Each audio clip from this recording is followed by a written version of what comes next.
Estamos al aire. Hola chicos, buenos días. Espero que hayan estado bien. El día de hoy vamos a hablar de un tema muy importante para nosotros los católicos.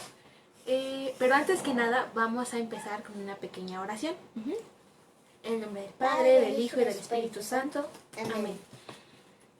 Te damos gracias, Dios mío, porque nos permitiste un día más de vida, porque tenemos vestimenta, calzado, comida, familia, y porque el día de hoy vamos a aprender más de ti. Te pedimos, Señor, también por todas aquellas intenciones personales que tengamos. Hay que ponérselas al Señor. Padre nuestro que estás en el cielo, santificado sea tu nombre, venga a nosotros tu reino, hágase, Señor, tu voluntad en la tierra como en el cielo. Danos nuestro pan de cada día, perdona nuestras ofensas, como también nosotros perdonamos con los que nos ofenden. No nos dejes caer en tentación y líbranos al mal. Amén. Dios te salve María, llena eres de gracia, el Señor es contigo, bendita eres entre todas las mujeres, y bendito es el fruto de tu vientre Jesús. Santa María, Madre de Dios, ruega por nosotros pecadores, ahora y en la hora de nuestra muerte. Amén. En el nombre del Padre, del Hijo y del Espíritu Santo. Amén. Pues bien chicos, como les decía, hoy vamos a ver un tema muy interesante y muy importante para nosotros los católicos. Y el tema del que vamos a hablar hoy son las partes de la misa. Pues bien, antes de dar inicio, les diré que la misa es un santo sacrificio y esto es un envío, porque representa la legación entre Dios y el hombre, es decir, el legado de Dios a los hombres. Pues Dios envía a su Hijo al altar y de aquí la Iglesia lo envía a su eterno Padre para que interceda por los pecadores. Ahora, ¿saben lo que es la misa? Yo sé. ¿Qué es la misa? La misa es donde está Papá Dios y el Padre. En el sacramento de la Eucaristía recibe varios nombres por alguno de su aspecto o significado. Se la conoce como Eucaristía, que es una acción de gracias. Recuerda las bendiciones que las familias judías hacían durante la comida. Daban gracias a Dios por todas sus obras. También se le conoce como banquete del Señor. En este Jesús instituyó la Eucaristía en la última cena que celebró con sus apóstoles. También se le conoce como fracción del pan. Jesús en la última cena partió el pan y lo distribuyó a sus discípulos. Cuando celebramos la Eucaristía, el sacerdote parte el pan. No sé si recuerden esto. Yo recuerdo que dijo, tomen esto y hagan con eso para muchos. ¿Y qué? Y para muchos. Sí, dijo eso. Pues sí, eso es parte de la misa. Pero eso lo vamos a ver un poquito más adelante. También se le conoce como Memorial de la Pasión y Resurrección del Señor. La Eucaristía nos recuerda que Jesús dio la vida por nosotros y nos salvó con su resurrección. Siempre que comemos su cuerpo en la Eucaristía, Jesús se hace presente y nos da su salvación. Qué importante es esto, ¿no? Yo digo que nos perdona cuando pecamos. Jesús nos perdona. Comunión. Al recibir el sacramento nos unimos en Cristo y formamos un solo cuerpo con Él y con toda la Iglesia. Liturgia Santa. Los fieles nos reunimos para celebrar este sacramento en la misa. Algunos lo conocemos como Santísimo Sacramento. La Eucaristía es el sacramento de los sacramentos.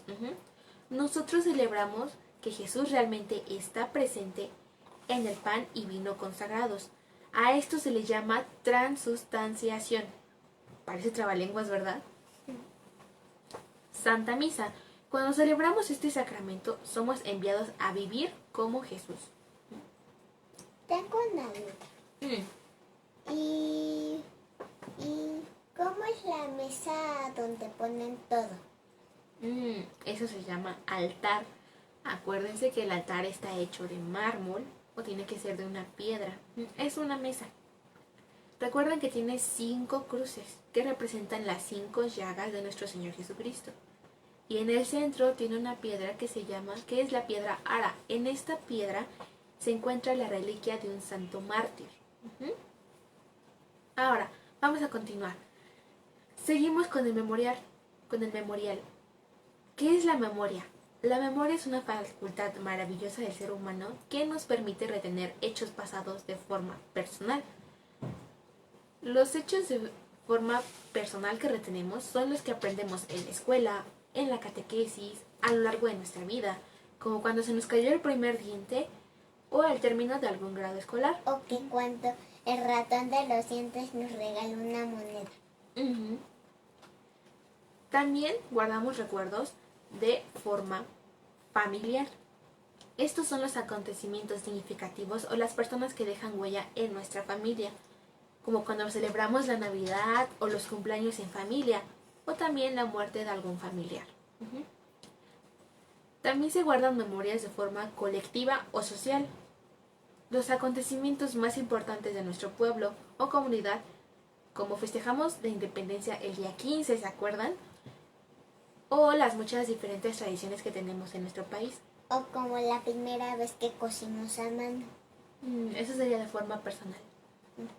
Ahora, el pueblo de Israel también guardaba acontecimientos importantes en su memoria cuando Jesús los sacó de Egipto. Cuando Dios los sacó de Egipto. El camino por el desierto. Y por cada acontecimiento estableció una fiesta. La más importante es la de Pascua.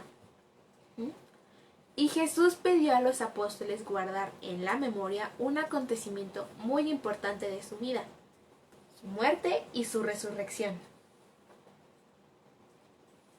Y San Pablo nos dice en la primera de Corintios, capítulo 11, versículos del 23 al 26, por si gustan buscarlo. Nos dice, porque yo recibí del Señor lo que os he transmitido, que el Señor Jesús, la noche que fue entregado, tomó pan, y después de dar gracias lo partió y dijo, este es mi cuerpo que se da por vosotros, haced esto en recuerdo mío. Asimismo, también tomó la copa después de cenar, diciendo, esta copa es la nueva alianza en mi sangre. Cuantas veces la beberéis, hacedlo en recuerdo mío. Pues cada que coméis este pan y bebéis esta copa, anunciéis la muerte del Señor hasta que venga. Esto es palabra de Dios. Te alabamos, Señor. Muy bien. ¿Qué significa la palabra Eucaristía? La palabra Eucaristía proviene del griego Eucaristía, que significa acción de gracias, y en términos cristianos se refiere a la Sagrada Comunión, siendo esta una parte importante de los 7 sacramentos. La Eucaristía es la memoria más grande, festiva y comunitaria de la Iglesia, el recuerdo agradecido de que Jesús nos salvó la vida. La muerte y resurrección de Jesús son acontecimientos que nunca, jamás podemos olvidar, porque representan su amor, su sacrificio por amor. Jesús nos manda, hagan esto en memoria mía, y nosotros lo hacemos los domingos y siempre que celebramos la Eucaristía. No es solo memoria de un acontecimiento del pasado. Jesús nos sigue salvando cada vez que la celebramos. En la celebración, cuando el sacerdote menciona las palabras de Jesús en la última cena, recuerda la cena y crucifixión, y Cristo mismo se hace presente. Nosotros creemos que Jesús está realmente presente en el pan y vino consagrados. La Eucaristía es la consagración del pan como el cuerpo de Jesucristo y del vino como su sangre, que renueva mística y sacramentalmente su sacrificio en la cruz. Con el sacramento de la Eucaristía se honran los 3 tiempos de Jesucristo en sus últimos días. los cuales son la Última Cena, el Jueves Santo, el sacrificio de la cruz, que es el Viernes Santo, y la resurrección, el Domingo de Resurrección. Estos son enaltecidos durante la Pascua. El primer encuentro que recibe un cristiano con Dios es en la primera comunión. Para ello es necesario estar limpio de todo pecado mortal, guardar el ayuno eucarístico y acercarse a Dios con fe y humildad. Al recibir la Eucaristía, nos unimos a Dios fortaleciendo nuestra fe y compromiso con el prójimo.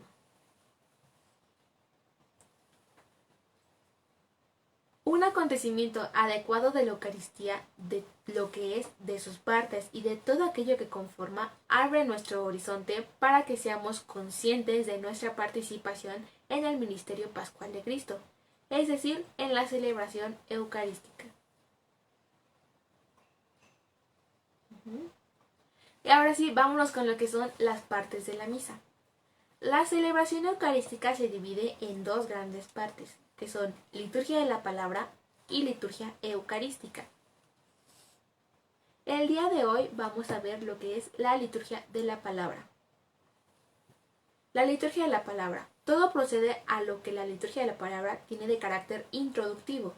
Sirve para que los asistentes se dispongan a formar comunidad y se dispongan a una celebración consciente y fructífera, oyendo atentamente la palabra de Dios y participando en la celebración de la Eucaristía. Chicos, no sé si recuerden que anteriormente yo les había dicho que la liturgia de la palabra es desde el inicio hasta la oración colecta. Desde la procesión de entrada hasta la colecta son estas partes. ¿Por qué se le llama liturgia de la palabra? Bueno, porque se lee la palabra de Dios. La liturgia de la palabra está compuesta por los ritos que son el canto que acompaña la procesión de entrada, la reverencia y veneración al altar, el saludo a la asamblea, el rito o el acto penitencial, las aclamaciones laudativas y la oración colecta. Empecemos con la procesión de entrada y el canto. Esta procesión simboliza el camino que recorre la iglesia peregrina hasta la Jerusalén celestial. El ministro entra en el templo y se dirige procesionalmente hacia el altar. Cuando forma parte del cortejo un miembro que lleva la cruz y otro el evangeliario que es el que lleva los evangelios, se simboliza que Cristo Redentor y Maestro nos llevará hasta el fin de ese camino. También podemos ver a dos monaguillos llevando los cereales que son un signo de Cristo resucitado. Recuerden la formación de la procesión, que es turiferario inevitable al principio, cruz alta, ciriales, sacerdote y el resto del equipo litúrgico. El canto de entrada es una expresión de la alegría porque nos anuncia la entrada del sacerdote, quien representa a Jesús y nos invita a participar en la fiesta de la Eucaristía. En esto todos nos ponemos de pie y cantamos con ánimo porque Jesús se hace presente entre nosotros. El canto inicial debe entonarse mientras se realiza la procesión de entrada y debe terminar antes del saludo del sacerdote. La procesión puede ser sencilla o solemne. Una procesión sencilla es una procesión desde la sacristía hasta el altar. Es una procesión muy corta. Y una procesión solemne es cuando el sacerdote se dirige desde la puerta de la iglesia, pasa por el pasillo central hacia el altar. Esa es una procesión solemne. Al llegar al presbiterio, el sacerdote con sus ministros hacen una profunda genuflexión al Santísimo si está presente y venera al altar haciéndole una reverencia, ya que representa a Cristo. Con esta veneración, el sacerdote se une íntimamente con Jesús. La inclinación profunda es un gesto de intenso respeto. El beso del sacerdote al altar, en nombre de todo el pueblo reunido, que es una representación de la iglesia, nosotros el pueblo, es el beso de la iglesia a su esposo que es Cristo. Si la misa es concelebrada, todos besan el altar. Todos los concelebrantes van a besar el altar. ¿Y qué parte del altar besan? Bueno, ya les había dicho, la piedra ara. Después de esto sigue la incenciación. En algunos casos vendría siendo en las misas solemnes. Es un símbolo de honor, de purificación y de santificación. Después de esto sigue la señal de la cruz. Al terminar la incenciación, el sacerdote se dirige a la sede e invita a la asamblea a hacer la señal de la cruz diciendo: en el nombre del Padre, del Hijo y del Espíritu Santo, y nosotros contestamos: amén. Esto indica que empezamos nuestra celebración en el nombre de la Santísima Trinidad. ¿Y qué es la Santísima Trinidad? El Padre, el Hijo y el Espíritu Santo. Después sigue el saludo a la asamblea. Por medio del saludo, el sacerdote manifiesta la presencia de Dios a todos los que han sido reunidos en nombre de toda la iglesia. Hay que darnos cuenta que hasta antes de la señal de la cruz sigue el canto de entrada. Después del saludo del sacerdote sigue el rito penitencial. ¿Pero qué es esto? Bueno, pues el sacerdote invita a los fieles al arrepentimiento, diciendo: hermanos, para celebrar dignamente estos sagrados misterios, reconozcamos nuestros pecados. ¿Para qué se hace? Se hace para perdonar a la gente, para que nos perdone el Señor. No. El acto penitencial manifiesta el sentimiento que tiene la Iglesia de ser comunidad de pecadores. Sirve para valorar la realidad del pecado, creer en el espíritu de penitencia y considerar la misericordia de Dios. Nos ayuda a preparar el corazón para que esté libre de rencores, odios, y así encontrarnos con los demás como la gran familia que se reúne para celebrar la fiesta de la Eucaristía. Y rezamos el yo pecador o el yo confieso, como actualmente se conoce. Este acto consta de 3 partes. La invitación a los fieles para que se examinen y se reconozcan pecadores. Este momento de silencio es muy importante y forma parte de este acto. Después sigue la petición de perdón, que se expresa con la oración: yo confieso ante Dios Todopoderoso. Sí le recuerdan, ¿no? Hermanos, que he pecado mucho en pensamiento, palabra, obra y oración. Con el gesto de un golpe en el pecho al decir: por mi culpa, por mi culpa, por mi grande culpa. En el anterior rito eran 3 golpes y ahora solo basta con dar un solo golpe en el pecho. Y la absolución, ojo, esto no es sacramental, sino que expresa un deseo de perdón de Dios. El sacerdote implora: Dios Todopoderoso tenga misericordia de nosotros, perdone nuestros pecados y nos lleve a la vida eterna. ¿Y nosotros qué contestamos? Amén. Y después de esto siguen las aclamaciones laudativas. Con aclamaciones laudativas me refiero al Señor ten piedad y al Gloria. ¿Qué es el Señor ten piedad? Es un canto de súplica en el que los fieles aclaman al Señor y solicitan su misericordia. Aunque es un canto, puede recitarse en el ten piedad recitado. Se incluyen todos los hombres con todas sus necesidades materiales y espirituales. Y después del Señor ten piedad viene el Gloria. Se canta o se dice el himno de gloria a Dios en el cielo y en la tierra paz a los hombres de buena voluntad. ¿Pero qué es? Es un canto antiquísimo y de aclamación y súplica. Se canta los domingos, fuera del tiempo de Adviento o Cuaresma. En estos 2 tiempos no se canta.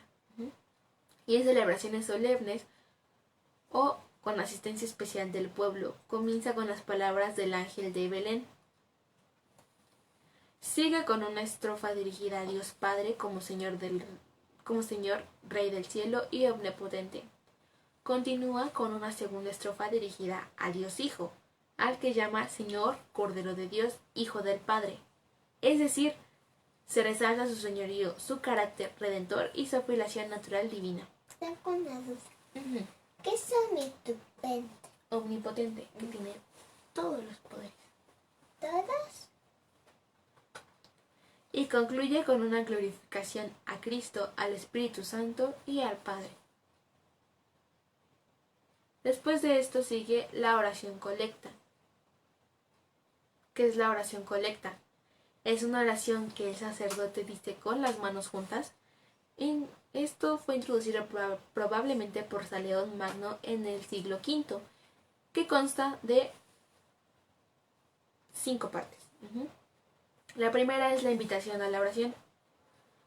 La segunda, en un momento de silencio para la oración personal abierta a intenciones universales, el sacerdote deja aquí un breve espacio de tiempo de silencio para poner alguna o algunas intenciones al ofrecer este sacrificio de la misa.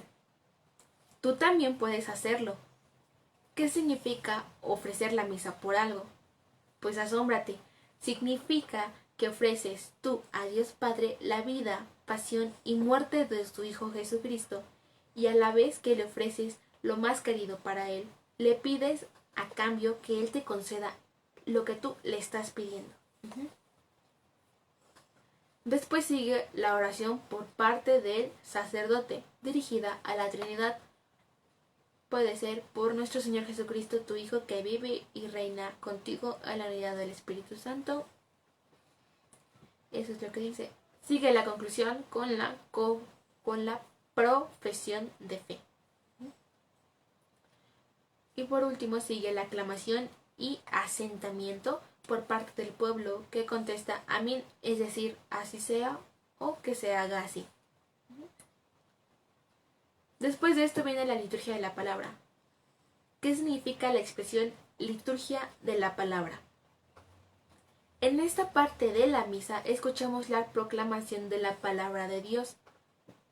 Cristo mismo es quien la realiza, ya que es palabra de Dios encarnada, la única palabra que resuena en el Antiguo y en el Nuevo Testamento. ¡Qué increíble!, ¿no? Se lee una selección de textos de la Sagrada Escritura, tanto del Antiguo como del Nuevo Testamento. No es una evocación de palabras pronunciadas en el pasado, es una memoria que actualiza lo que se recuerda, haciéndola eficaz en el momento de su proclamación a aquellos a quienes se dirige. ¿De qué consta la liturgia de la palabra?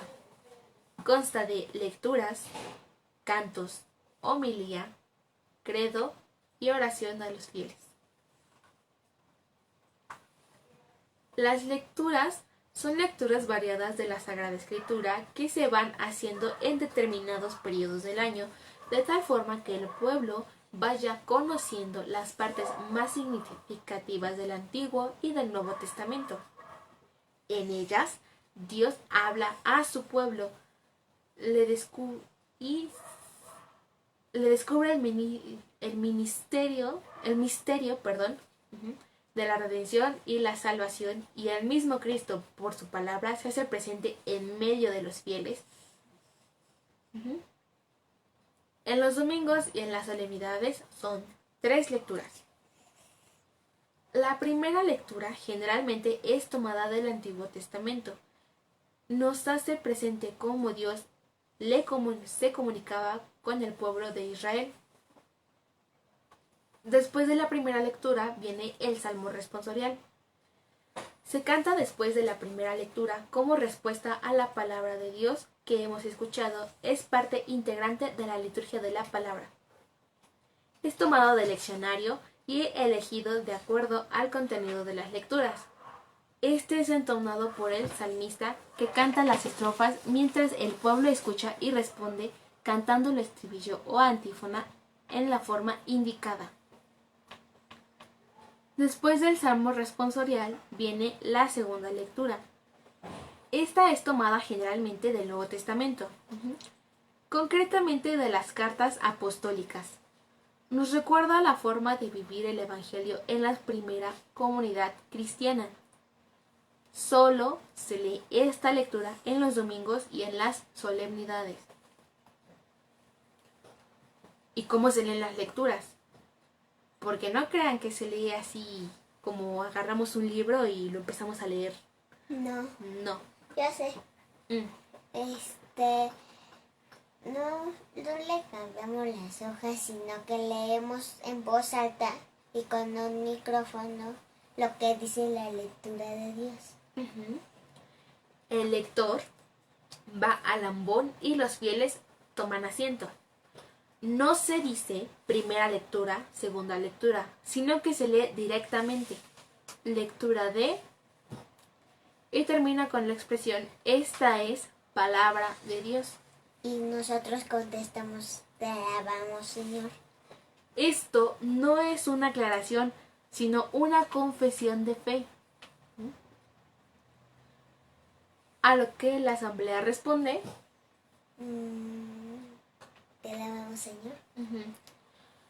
Todas estas lecturas, lo mismo que el salmo responsorial que viene a continuación, se hacen desde el ambón.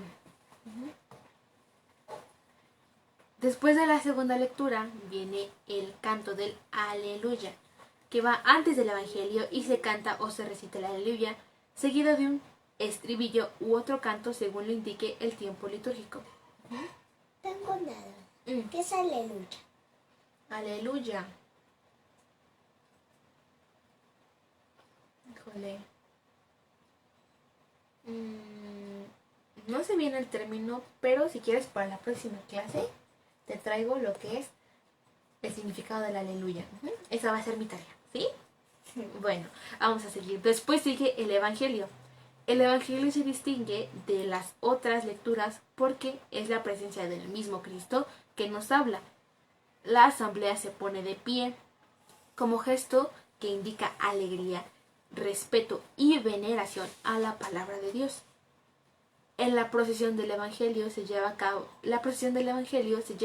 desde la sede al ambón. Tiene como finalidad acompañar solemnemente el evangeliario porque contiene la palabra de Dios, es decir, que Dios mismo nos habla por medio de su Hijo. El diácono o el sacerdote son el que lee el Evangelio. Después del Evangelio sigue la homilía. Después de la proclamación de la palabra de Dios en las lecturas, un ministro ordenado, ya sea un obispo, un presbítero o un diácono, realiza la homilía. Es una predicación del sacerdote o diácono que comenta la palabra de Dios dentro de la liturgia a partir fundamentalmente de las lecturas que se han escuchado. Se debe pronunciar siempre los domingos y días festivos. En ella se debe mostrar de una manera concreta cómo aplicar a la vida cotidiana la palabra de Dios que ha sido proclamada. Es propio de la homilía también el explicar las oraciones y gestos de la misma liturgia para que los fieles puedan conocer con mayor profundidad y participar más plenamente en los misterios que se celebran. Quiero dejar en claro que no es un discurso acerca de las ideas personales del que predica, sino una prolongación de la lectura bíblica. No es eso que digamos que ya terminó el Evangelio y decimos, ya va a empezar el padrecito con sus conferencias, ya va a empezar a regañarme. No. Sino que es una continuación de la lectura bíblica. Nos está explicando de lo que nos está tratando de hablar, de lo que nos está diciendo las lecturas. Eso es lo que es concretamente la homilía. Por eso el que predica es un oyente y un servidor humilde de la palabra de Dios. Los ministros sagrados pueden decir con Pablo, nosotros nos hemos recibido del Espíritu Santo del mundo.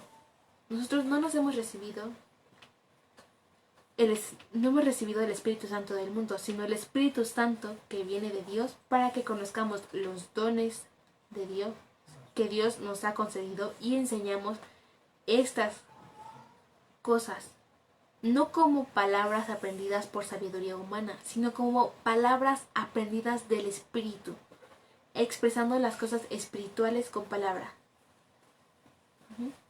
Las cosas espirituales con palabras espirituales. Y esto lo encontramos en la primera de Corintios, capítulo 2, versículos del 12 al 13. La predicación queda así configurada como un ministerio que surge del sacramento del orden y que se ejercita con la autoridad de Cristo. El predicador debe de ser el primero en tener una gran familiaridad personal con la palabra de Dios. Debe ser el primer creyente de la palabra, con la plena conciencia de que las palabras de su ministerio no son suyas, sino de aquel que lo ha enviado. Debe ser orante antes de ser predicador. El fruto de la oración personal es una predicación que resulta incisiva, no solo por su coherencia intelectual, sino porque nace de un corazón sincero y orante, consciente de que la tarea del ministro no es la de enseñar la propia sabiduría, sino la palabra de Dios e invitar con insistencia a todos a la conversión y a la santidad. La homilía ya se hacía en los tiempos de la sinagoga, con aquella que un sábado hizo Jesús en Nazaret. Esto lo vemos en Lucas capítulo 4 versículos del 18 al 21. Vino a Nazaret, donde se había criado, y según su costumbre entró en la sinagoga el día sábado y se levantó para hacer la lectura. Le entregaron el volumen del profeta Isaías y, desenrollando el volumen, halló el pasaje donde estaba escrito: El Espíritu del Señor sobre mí, porque me ha ungido para anunciar a los pobres la buena nueva. Me ha enviado a proclamar la liberación a los cautivos y la vista a los ciegos, para dar la libertad a los oprimidos y proclamar un año de gracia del Señor. Enrollando el volumen, devolvió al ministro y se sentó. En la sinagoga todos los ojos estaban fijos en él. Comenzó pues a decirles: Esta escritura que acabáis de oír se ha cumplido hoy. Esto es palabra de Dios. Te alabamos, Señor. Y desde el principio se practicó también en la liturgia eucarística cristiana, como lo testifica San Justino hacia el año 1553. Esto ya se practicaba anteriormente. La finalidad de la homilía es que la salvación que se proclama en la palabra de Dios sea en realidad una salvación para todos. Ayudar a los fieles, a los hermanos en la fe, a aceptar el mensaje que las lecturas transmiten hoy y ahora, ayudándoles en sus necesidades y alentándoles a responder sus exigencias. El lenguaje debe ser claro, sencillo y adaptado para los oyentes, encarnando en sus vidas. La homilía no solo le corresponde al sacerdote o al diácono. En la celebración litúrgica no debe jamás ser pronunciada por laicos. Al escucharla, nosotros lo hacemos sentados para poner atención a lo que Dios nos va a decir en la voz del sacerdote.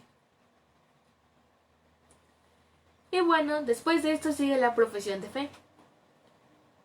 El pueblo responde con el símbolo de los apóstoles. Una vez concluida la homilía, se hace un breve silencio para meditar lo que Dios nos ha dado en su palabra.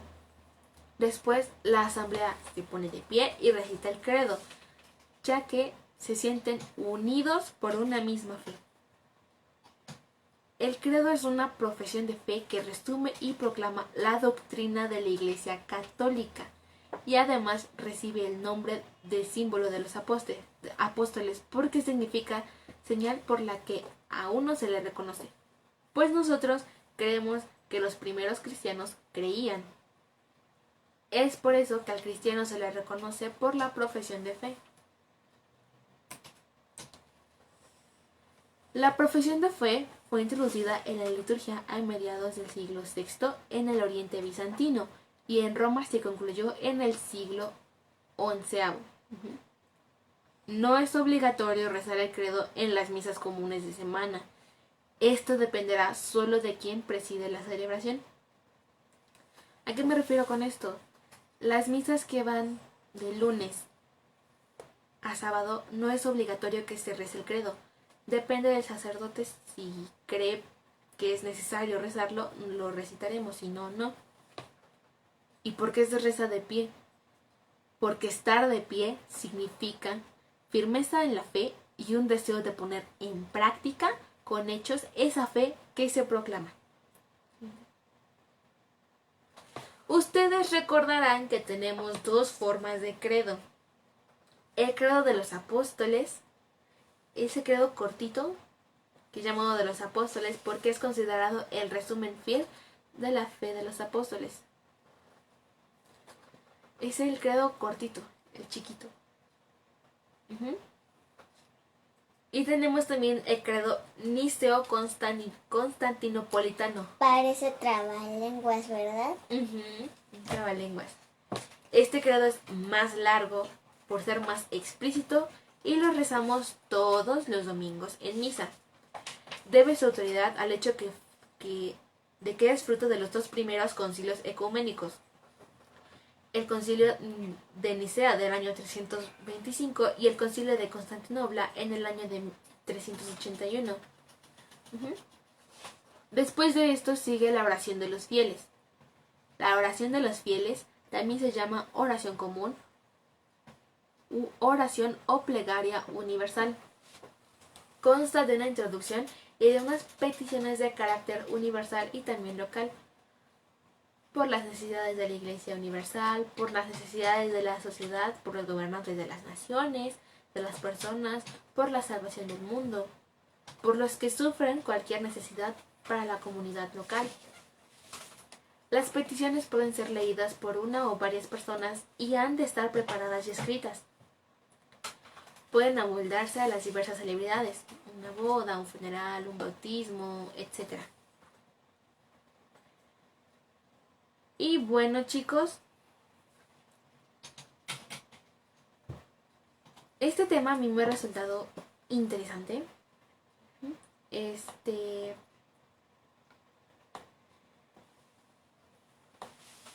Y yo creo que hasta aquí nos vamos a quedar. Sí, porque es un tema demasiado largo. Y se les va a quedar de tarea responder en su cuaderno las siguientes preguntas. ¿Qué es la misa? ¿Qué significa Eucaristía? ¿En cuántas partes se divide la misa? ¿Qué es la liturgia de la palabra? ¿Qué es la homilía? ¿De dónde viene el credo niceo-constantinopolitano?